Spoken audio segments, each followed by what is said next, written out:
Hello दोस्तों, कैसे हैं सभी। आशा करता हूं कि सभी बढ़िया होंगे। आज मैं स्टार्ट करने वाला हूं क्लास 12 फिज़िक्स का पहला चैप्टर।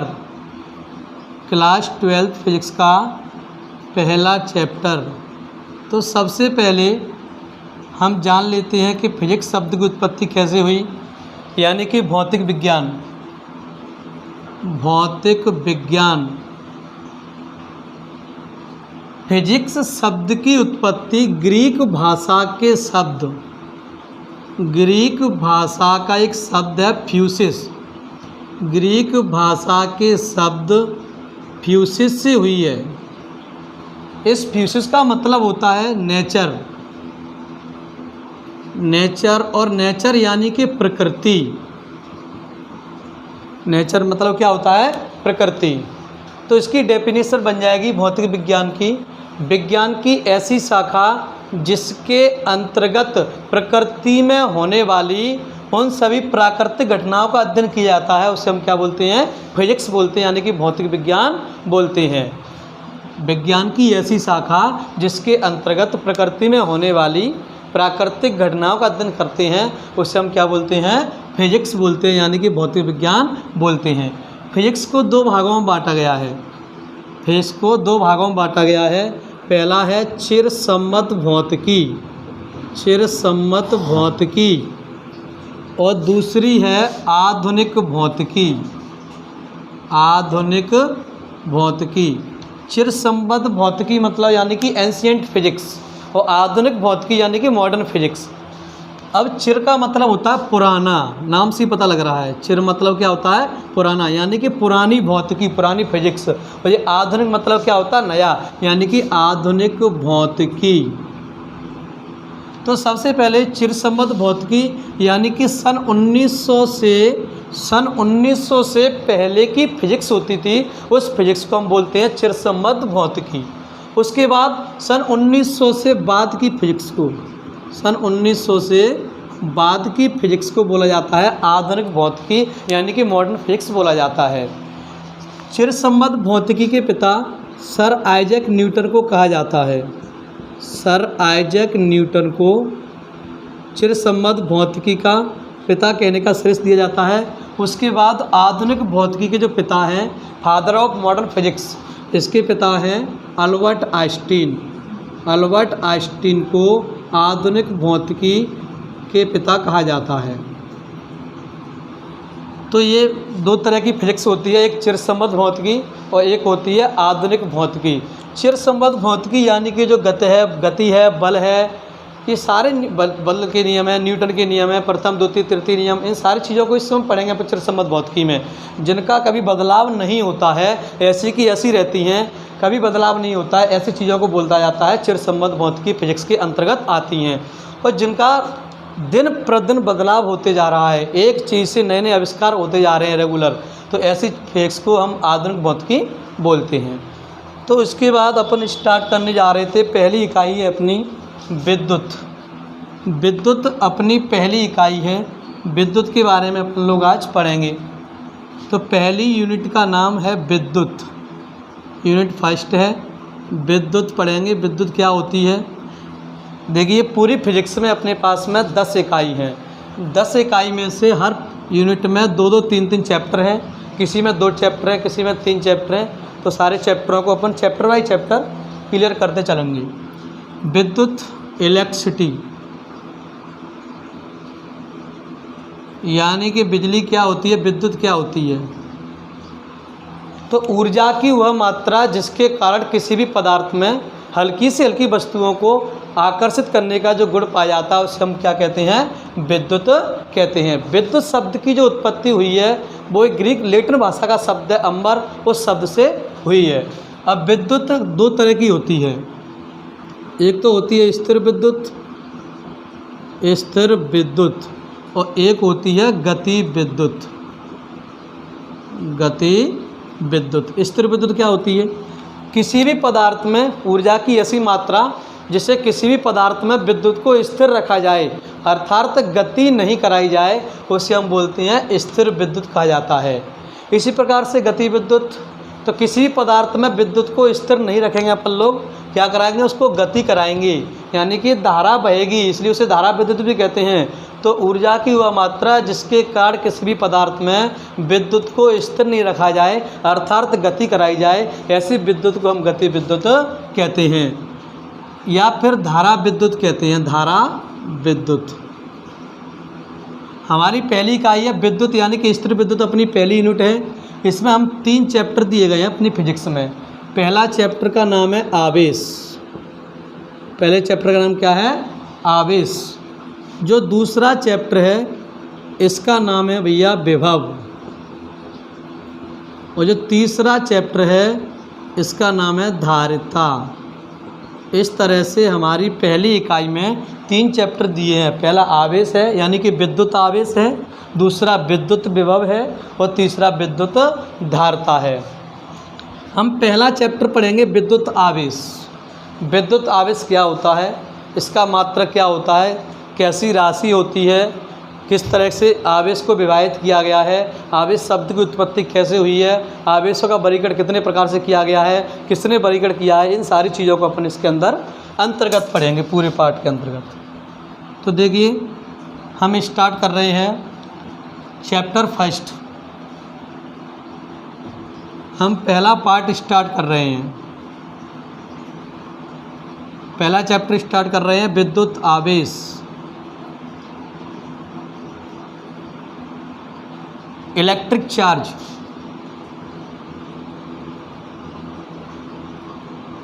इलेक्ट्रिक चार्ज क्या होता है, यानी कि विद्युत आवेश क्या होता है। तो आवेश की 2-3 परिभाषा हैं। आवेश की परिभाषा क्या होती है, पहले तो आवेश शब्द की उत्पत्ति सबसे पहले डॉक्टर विलियम गुलबर्ट ने की थी। आवेश शब्द की उत्पत्ति का जो श्रेय दिया जाता है वो विलियम गुलबर्ट को दिया जाता है। आवेश क्या होता है, तो किसी भी पदार्थ में से, मेरे पास 2 पदार्थ हैं, किसी भी पदार्थ में से इलेक्ट्रॉन की कमी या वृद्धि को हम क्या कहते हैं, आवेश कहते हैं।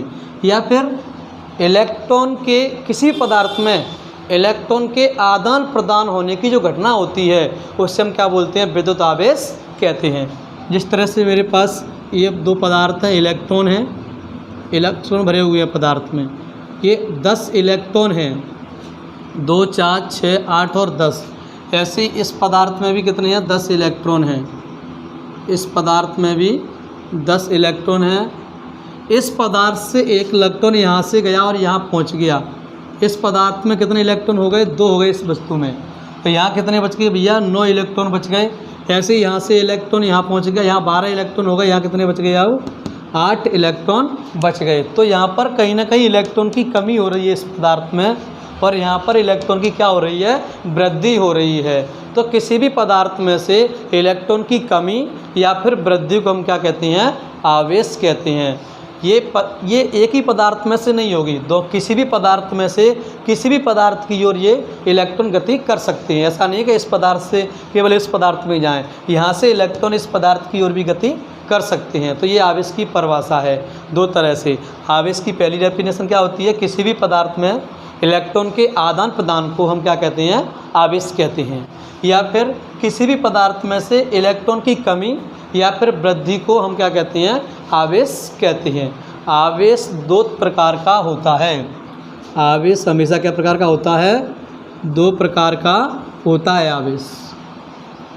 तो एक तो भैया धनावेश होता है, एक धनावेश, पहला प्रकार एक होता है ऋणावेश। एक धनावेश और एक क्या होता है, ऋणावेश। किस वैज्ञानिक ने बताया था कि आवेश 2 प्रकार का होता है। सबसे पहले बेंजामिन फ्रैंकलिन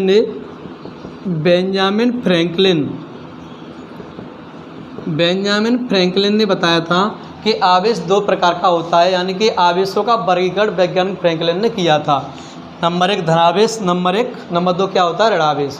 धनावेश क्या होता है, इसकी डेफिनेशन तो उन्होंने, बेंजामिन फ्रैंकलिन ने डेफिनेशन दी धनावेश की सबसे पहले कि भैया कांच की छड़ को, एक कांच की छड़ ली, एक रेशम का कपड़ा ले लिया और कांच की छड़ को रेशम के कपड़े से रगड़ने पर कांच की छड़ में जो आवेश उत्पन्न हो रहा था उस आवेश को उस आवेश को बेंजामिन फ्रैंकलिन ने उसका नामकरण रख दिया धनावेश कहते थे।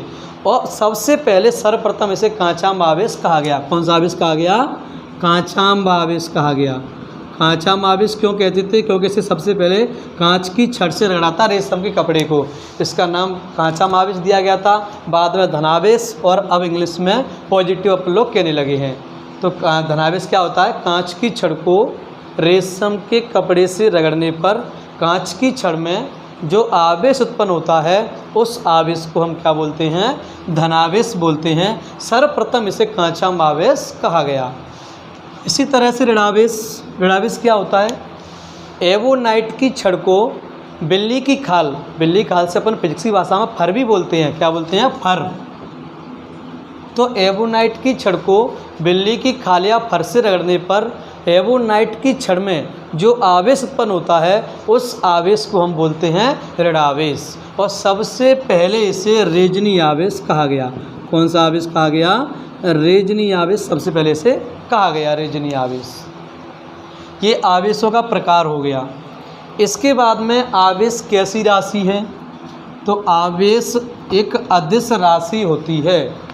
आवेश कैसी राशि होती है? एक अदिश राशि होती है आवेश। आवेश एक अदिश राशि होती है। अदिश राशि मतलब जिसके दिशा और परिमाण आपस में बराबर नहीं होते हैं उससे अपन अदिश राशि कहा जाता है। तो आवेश एक अदिश राशि होती है। मात्रक, दो तरह के मात्रक होंगे अपने।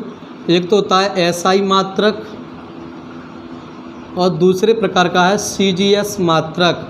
एसआई मात्रक यानी कि सिस्टम ऑफ इंटरनेशनल मात्रक, सिस्टम ऑफ इंटरनेशनल अंतर्राष्ट्रीय मात्रक बोलते हैं इसे। तो एसआई मात्रक आवेश का एक होता है सीजीएस मात्रक यानी कि सेंटीग्राम पर सेकंड। सीजीएस मात्रक क्या होता है? आवेश का एसआई मात्रक कूलाम होता है। क्या होता है? कूलाम। और सीजीएस मात्रक क्या होता है? स्थैत कूलाम। क्या होता है? स्थैत कूलाम। इसको निकाल के भी बता देते हैं। तो एक और परिभाषा है आवेश की, धारा और समय के गुणनफल को, धारा और समय का जो गुणनफल होता है उसे हम क्या बोलते हैं? आवेश कहते हैं। तो आवेश बराबर एक सूत्र है, फॉर्मूला, धारा इंटू समय। धारा इंटू समय यानी धारा इंटू समय। तो धारा का मात्रक क्या होता है? एम्पियर। और टाइम यानी कि सेकंड। टाइम क्या होता है? सेकंड। समय का मात्रक सेकंड। तो धारा इंटू समय तो एम्पियर इंटू टाइम का टी मान लो यहाँ पर। तो यहीं से क्या बन जाएगा? बिमी सूत्र बन जाएगा आवेश का। और बिमी सूत्र को पूरी फिजिक्स में हमेशा बड़े कोष्टक में लिखा जाता है। तो आवेश का बिमी सूत्र क्या हो जाएगा? AT हो जाएगा। और आवेश का एक सूत्र है तो धारा इंटू समय यानी धारा और समय के गुणनफल को हम क्या बोलते हैं? आवेश कहते हैं। ऐसे यहाँ पर ऐसा ही मात्रक क्या है? कूलाम। सीजीएस मात्रक क्या है भैया? स्थैत कूलाम। इसके बाद में अपन पढ़ेंगे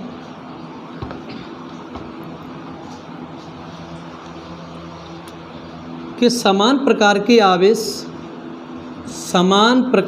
आवेश या फिर सजाती आवेश, समान प्रकार के आवेश या बोलते हैं इनसे सजातीय आवेश। तो आप देखिए धन और धन हैं, ये समान प्रकार के हैं यानी कि एक ही जाति के हैं, इसलिए इसे हम सजाती भी बोलते हैं, समान जाति के हैं। तो समान प्रकार के आवेश या सजाती आवेश एक दूसरे को क्या करते हैं? प्रतिकर्षित करते हैं। समान प्रकार के आवेश या फिर सजाती आवेश एक दूसरे को क्या करते हैं? प्रतिकर्षित करते हैं। इसी प्रकार से ऋण और ऋण ये भी क्या है? सेम जाति के हैं यानी कि समान प्रकार के हैं। तो ये भी क्या करेंगे? एक दूसरे को क्या करेंगे? प्रतिकर्षित करने का काम करेंगे, प्रतिकर्षित करते हैं ये भी। अगर धन और ऋण हुआ, ये कैसे हैं? विपरीत प्रकृति के आवेश हैं, विपरीत प्रकृति के आवेश हैं, विपरीत प्रकृति के आवेश। और इन्हें अपन लोग विजातीय आवेश भी बोला जाता है। विपरीत प्रकृति के आवेश या फिर विजातीय आवेश, अलग अलग जाति के आवेश। तो प्लस और माइनस दोनों अलग अलग हैं, तो ये एक दूसरे को क्या करेंगे? आकर्षित करने का काम करेंगे, यानी कि ये एक दूसरे को क्या करते हैं? आकर्षित करते हैं। इसके बाद में क्या होता है कि एक कूलाम में 3 × 10⁻9 क्या होते हैं, स्थित कूलाम होते हैं। ये आपको ध्यान रखना है। एक कूलाम में कितने स्थित कूलाम होते हैं? 3 × 10⁹ स्थित कूलाम होते हैं। चलिए इसके बाद अगला क्वेश्चन स्टार्ट करेंगे अपन कि आवेश के बारे में हो गया पूरा। अब पढ़ेंगे अपन विद्युत क्षेत्र क्या होता है, विद्युत क्षेत्र और विद्युत क्षेत्र की तीव्रता, विद्युत क्षेत्र और विद्युत क्षेत्र की तीव्रता, electric field and intensity of electric field. विद्युत क्षेत्र और विद्युत क्षेत्र की तीव्रता को परिभाषित कीजिए, इसका सूत्र बताइए, ये सारी चीज़ें अपन इसमें पढ़ेंगे। तो हम बात कर लेते हैं इलेक्ट्रिक फील्ड की, यानी कि विद्युत क्षेत्र की। विद्युत क्षेत्र क्या होता है? किसी भी विद्युत आवेश के चारों ओर का वह क्षेत्र, किसी भी विद्युत आवेश के, ये विद्युत आवेश है, इसके चारों ओर का वह क्षेत्र जहाँ तक हम इसके प्रभाव का अनुभव कर सकते हैं, केवल महसूस कर सकते हैं, उससे हम क्या बोलते हैं? विद्युत क्षेत्र बोलते हैं। किसी भी विद्युत आवेश के चारों ओर का वह क्षेत्र जहाँ तक हम उसके प्रभाव का अनुभव कर लेते हैं, उसे हम क्या बोलते हैं? विद्युत क्षेत्र कहते हैं। उसके बाद में क्या पढ़ेंगे? विद्युत क्षेत्र की तीव्रता, इंटेंसिटी ऑफ इलेक्ट्रिक फील्ड। विद्युत क्षेत्र की तीव्रता क्या होती है? तो किसी भी विद्युत क्षेत्र में रखा हुआ एकांक धनावेश, एकांक माने अकेला, रखा हुआ एकांक धनावेश जितने बल का अनुभव करता है, उसे हम उस बिंदु पर क्या बोलते हैं? विद्युत क्षेत्र की तीव्रता कहते हैं। दोबारा सुन लीजिए, किसी भी विद्युत क्षेत्र में रखा हुआ एकांक धनावेश जितने बल का अनुभव करता है, उसे हम उस बिंदु पर विद्युत क्षेत्र की तीव्रता कहते हैं। और विद्युत क्षेत्र की तीव्रता को हमेशा हम ई से प्रदर्शित करते हैं, ई से डिनोट करते हैं, ई से प्रदर्शित करते हैं विद्युत क्षेत्र की तीव्रता को। एक चीज़ और याद रखेंगे, धनावेश के कारण विद्युत क्षेत्र हमेशा कहाँ होता है? बाहर की ओर होता है, और ऋणावेश के कारण कहाँ होता है? अंदर की ओर। तो धनावेश है, इसके कारण विद्युत क्षेत्र जो तीव्रता है उसकी दिशा कहाँ होती है? बाहर की तरफ होती है, बाहर की तरफ होती है। और ऋणावेश के कारण विद्युत क्षेत्र तीव्रता कहाँ होती है? हमेशा अंदर की तरफ होती है, अंदर की तरफ होती है। अब विद्युत क्षेत्र में मान के चलिए, किसी भी विद्युत क्षेत्र में कोई परीक्षण आवेश, एक परीक्षण आवेश में Q0 मान लूँ, किसी भी विद्युत क्षेत्र में एक परीक्षण आवेश Q0 रखा हुआ है। क्या रखा हुआ है? Q0 रखा हुआ है। जिस परीक्षण आवेश Q0 को किसी बिंदु तक लाऊंगा तो मुझे कुछ काम करना पड़ेगा, मुझे ताकत लगेगी। तो जो बल लग रहा है वो बल क्या है? F है। तो फिर विद्युत क्षेत्र की तीव्रता क्या हो जाएगी भैया? तो विद्युत क्षेत्र की तीव्रता हो जाएगी E = F/Q0, यानी कि बल और परीक्षण आवेश के अनुपात को विद्युत क्षेत्र की तीव्रता कहते हैं। तो E क्या? विद्युत क्षेत्र की तीव्रता है। अब यहाँ से इसका मात्रक निकाल लीजिए। मात्रक क्या निकल जाएगा भैया? मात्रक निकल जाएगा, यहाँ बल का मात्रक क्या होता है? न्यूटन। बल का मात्रक क्या होता है? न्यूटन। और Q0 क्या है? परीक्षण आवेश। और परीक्षण आवेश यानी कि आवेश का मात्रक क्या होता है? अभी पढ़ाया आपको, कूलाम। क्या होता है आवेश का मात्रक? कूलाम। तो इसका क्या मात्रक आ गया है? कूलाम आ गया। दोनों डेफिनेशन याद हो जाएगी। पहली विद्युत क्षेत्र क्या पढ़ेंगे? तो किसी भी विद्युत आवेश के चारों ओर का वह क्षेत्र जहाँ तक हम उसके प्रभाव का आसानी से अनुभव कर लेते हैं, आसानी से महसूस कर लेते हैं, उससे हम क्या बोलते हैं? विद्युत क्षेत्र कहते हैं। अगली हेडिंग क्या है? विद्युत क्षेत्र की तीव्रता। तो किसी भी विद्युत क्षेत्र में रखा हुआ एकांक धनावेश जितने बल का अनुभव करता है, उसे उस बिंदु पर क्या बोलते हैं? हम विद्युत क्षेत्र की तीव्रता कहते हैं। इसे कैपिटल ई से प्रदर्शित करते हैं। नीचे के लाइन से पैराग्राफ चेंज करके क्या लिखेंगे? नीचे लाइन से लिखेंगे, हमेशा धनावेश के कारण विद्युत क्षेत्र बाहर की ओर होता है, और ऋणावेश के कारण विद्युत क्षेत्र कहाँ होता है? अंदर की ओर होता है। माना किसी स्थान पर या किसी भी विद्युत क्षेत्र में कोई परीक्षण आवेश Q0 रखा हुआ है। मेरे पास विद्युत क्षेत्र है, एक परीक्षण आवेश परीक्षा करने के लिए क्या रखा हुआ है? Q0 रखा हुआ है। इस पर लगने वाला बल F है, यानी फोर्स, बल F है। तो फिर विद्युत क्षेत्र की तीव्रता क्या होगी? E = F/Q0। अब इसका मात्रा निकालेंगे तो ई एफ क्या है, बल का बल है, और बल का मात्रा क्या होता है, न्यूटन होता है, और आवेश का मात्रा कूलाम, उसका मात्रा क्या, आवेश का मात्रा क्या होता है, कूलाम होता है। और आवेश को हम कैसे प्रदर्शित करते हैं, हमेशा क्यू से प्रदर्शित करते हैं, चाहे तो कैपिटल क्यू से स्मॉल प्रदर्शित कर लो या फिर स्मॉल क्यू से प्रदर्शित कर लीजिए, किसी भी क्यू से पर यहाँ पर आवेश को प्रदर्शित कर सकते हैं। इसके बाद में नेक्स्ट क्वेश्चन, आज के जो 2 क्वेश्चन है हुए हैं, इन क्वेश्चनों को 3 क्वेश्चनों को आप मैं आशा करता हूँ कि आपकी समझ में आए होंगे। इन तीनों क्वेश्चनों को आप लोग अच्छी तरह से रिवाइज कर लें। उसके बाद नई वीडियो में, कल जो वीडियो आएगी उसमें नए क्वेश्चन आएंगे, इसके बाद उनको अपन लोग देखेंगे।